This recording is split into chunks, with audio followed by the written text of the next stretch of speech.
আর কোন বান্দি যদি ইচ্ছাকৃতভাবে একটা রোজা ছেড়ে দেয়,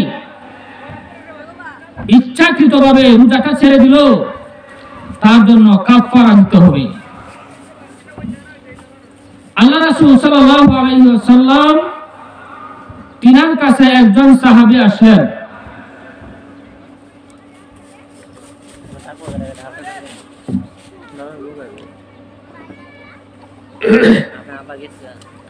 ওই সাহাবী আসিয়া রাসূল সাল্লাল্লাহু আলাইহি ওয়াসাল্লামের কাছে বলেন, ওগো নবীজি,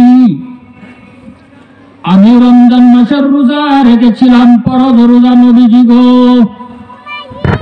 এই রোজা রাখা অবস্থায় আমি শয়তানের ধোঁকায় পড়ে, শয়তানের ওয়াসওয়াসার মধ্যে পড়ে নবীজি আমি স্ত্রী সহবাস করে ফেলেছি গো নবী।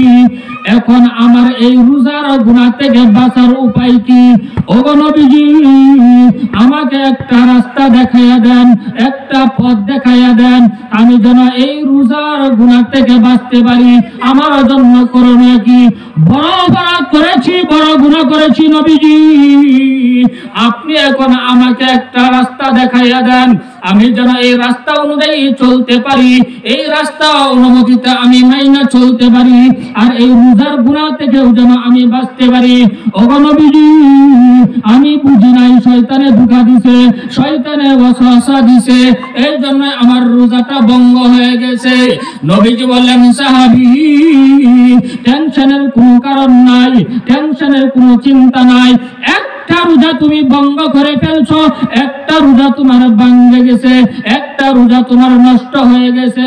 চিন্তা করিও না, চিন্তা করিও না, তুমি একটা রোজা ভঙ্গ করার কারণে অন্য মাসে তুমি 60টি রোজা কাফারা আদায় করতে হবে, 60টি রোজা তোমার রাখতে হবে। সাহাবী বলেন, ওগো নবীজি, আমি তো এমন দুর্বল মানুষ, আমি তো এমন অশক্তি একজন ব্যক্তি, আমি একটা রোজা রাখার জন্য আমার কষ্টদায়ক হয়ে যায়, একটা রোজা রাখার জন্য আমার শরীর ক্লান্ত হয়ে যায়। ওগো নবীজি, আমি 60টি রোজা কিভাবে আদায় করব? আমার দ্বারাতে সম্ভব হয় না, আমার দ্বারাতে কোনো সম্ভব নাই, শক্তিও নাই, সামর্থ্য নাই। ওগো নবীজি, অন্য কোনো রাস্তা আছে নাকি? অন্য কোনো পন্থা আছে নাকি? আমাকে আপনি বলে দেন।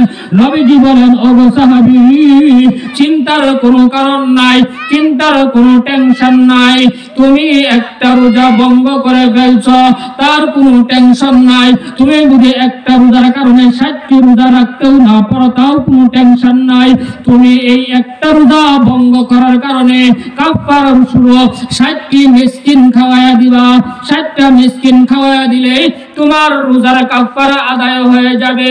ওই সাহাবী বলেন, ওগো নবীজি, আমার ঘরে কোনো খাবার নাই, ওগো নবীজি, সকাল বেলা যদি আমি খেজুর খাই, দুপুর বেলা খাওয়ার মতো কোনো ঘরে থাকে না।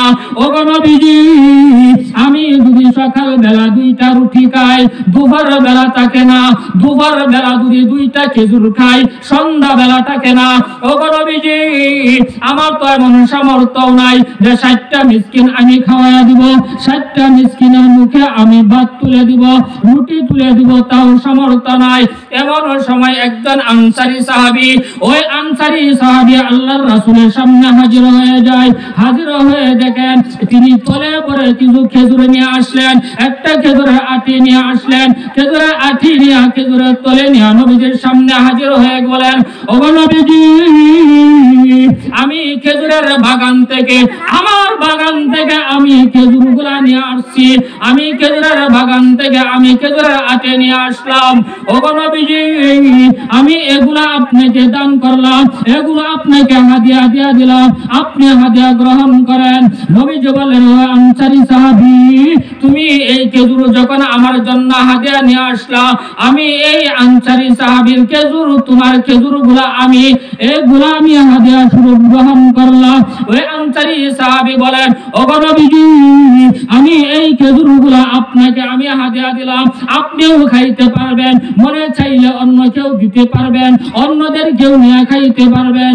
নবীজি বলেন, ঠিক আছে। আনসারী সাহাবী খেজুর দিয়া চলে গেলেন। খেজুর দিয়া যাওয়ার পরে আল্লাহর রাসূল বলেন, হে সাহাবী, এগুলা তো আমাকে তিনি হাদিয়া দিলেন, হে সাহাবী, এই খেজুরগুলো আমাকে হাদিয়া দিলেন, আমি হাদিয়া গ্রহণ করলাম, আমি হাদিয়া আমি গ্রহণ করে নিলাম, এই হাদিয়ার খেজুর আমি তোমাকে দান করলাম। মক্কার মধ্যে মদিনার মধ্যে যত গরিব মিসকিন আছে, যত অসহায় ব্যক্তি আছে, তারা খাবার নাই, ঘরের রুটি নাই, ঘরের ভিতরে কোনো আয়োদা নাই, কোনো ময়দা নাই, তাদেরকে খাবারের মতো কোনো সুযোগ নাই, এমন ধরনের গরিব মিসকিন দেইকা তুমি তাদেরকে দেয়া দাও, তারা যেন এই খেজুর খাইতে পারে, তাহলে তোমার এই রোজার কাফারা আদায় হয়ে যাবে।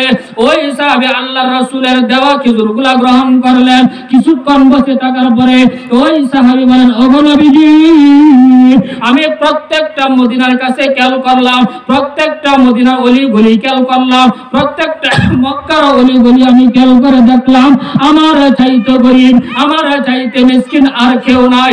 ওগো নবীজি, আপনি যদি মনে কিছু না করেন, আপনি যদি মনে কিছু না নেন, তাহলে আমি এই খেজুরগুলা নিয়া, এই খেজুরগুলা গ্রহণ করে আমিও খাইতাম, আমার বিবি সবও খাইতো, আমার সন্তান সন্ততিও খাইতো, মনে যদি কিছু না করেন। ওগো নবীজি, আমারও তো খাবার নাই ঘরের ভিতরে, আমার চাইতে গরিবও কেউ নাই ঘরের ভিতরে। ওগো নবীজি, আমার চাইতে এতিমও কেউ নাই, আপনি যদি এই খেজুরগুলা আমাকে দেয়া দিতেন। তখন নবীজি বলেন, ওগো সাহাবী, চিন্তার কোনো কারণ নাই, এই খেজুরগুলা আমি তোমাকে দেয়া দিলাম, তুমি বাড়িতে যাও, তুমিও খাও, তোমার পরিবার পরিজনদের কেউ খাওয়াও, তোমার সন্তান সন্ততিদের কেউ খাওয়াও, তোমার রোজার কাফারা আদায় হয়ে যাবে।